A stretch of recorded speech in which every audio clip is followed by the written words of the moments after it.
This video is about upgrading your brushed RC truck and the order you should do it in and the reasons why you should do it in this order. You can jump 2 steps at a time. You can jump all the way to the end if you want. But if you're going to do it 1 step at a time, this is the order you should do it in. This was a stock Rustler.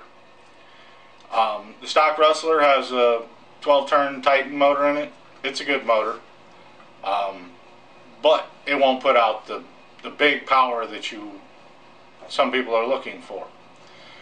Once you buy the truck, you run it a little bit with the nickel metal hydrate in it.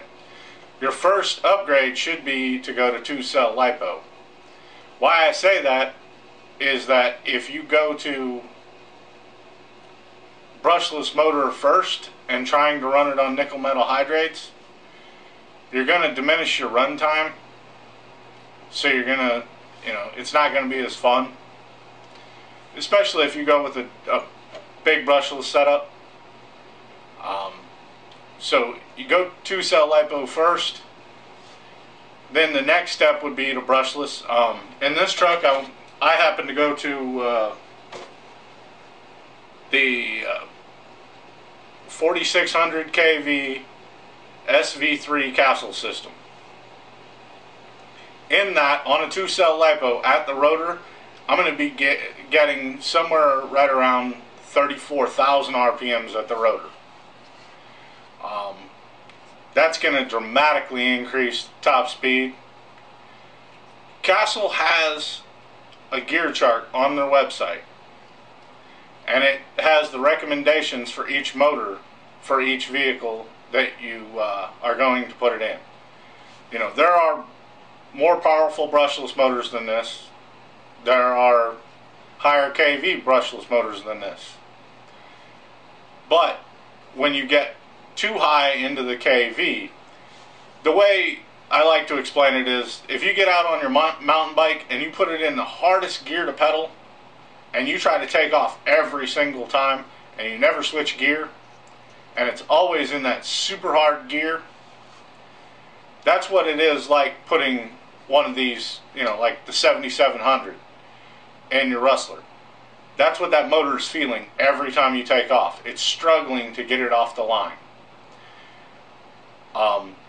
That's not to say that if you want to build, the craziest high-speed car you can build, that's out of the realm of possibility. But for average driving, I would say, do not get a 7700 kV motor, because you're just going to be stressing it out way too much, and it's going to end up burning up on you. The average driver, 4600 is going to be a good kV for you. And 34,000 RPM at the rotor is a really, respectable number. You're going to get some good top speed. In that, you want to make sure that you're running right gear ratios too. Castle recommends going to the 90-tooth spur and then running somewhere between 12 and 18-tooth pinion. Again, if you're going 90-tooth and you're going 80 or 18-tooth pinion, you're going to have to watch out for heat issues depending on where you're running, because taking it out to the max, you're going to cause heat, most likely. The next upgrade you're going to want to do is going to 3-cell LiPo, lithium polymer battery. Going from 2-cell to 3-cell, 2-cell is rated at 7.4 volts, 3-cell is rated at 11.1 volts. That increases the RPM at the rotor from around 34,000 RPM up to about 51,000 RPM. That's really hauling. You're very rarely going to get it to full speed running that kind of gear. You're going to have to be in an open, straight line, speed run, type road to get it to max out a 4600 kV motor. If you don't think the 4600 and is going to be a high enough RPM and you want something better, Castle does make a 5700, and you don't have to buy a Castle motor. I like Castle motors. I'm a Castle fanboy. Almost every car I run, if it's not stock, it's Castle. There are other motors on the market, so these are just numbers that I've gotten because that's what I use. You can buy motors from other places. You can buy cheap motors, but I haven't seen the kind of customer service that Castle delivers from any other company.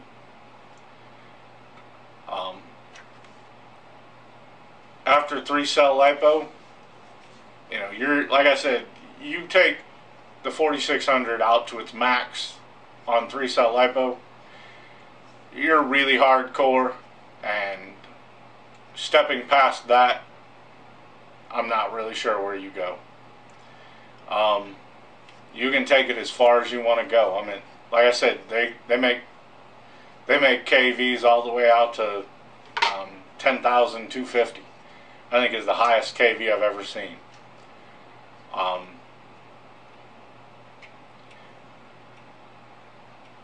But once you get past those, I think 4600 on 3 cells is going to take you out farther than the stock tire can handle.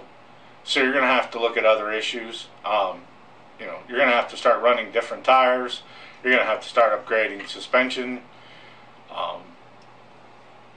There's a lot more once you get past 3-cell lipo and the 50 miles an hour plus that you're going to get. But if you upgrade in this order, you're going to be a happier camper. I've seen people who go in and they buy the 5700 kV Castle motor, and they're still trying to run nickel metal hydrates on it, and it ends up frustrating them. But if you want to buy, you want to go straight from box stock to 3S and 5700 and spin it out, more power to you. But if you're going to go one step at a time, buy lipo first, then brushless, and then go to 3-cell. The average brushed ESC will not handle 3-cell, so you can't jump to 3-cell first. If you have any questions, if you have any comments, post below. I'll try to get back to you.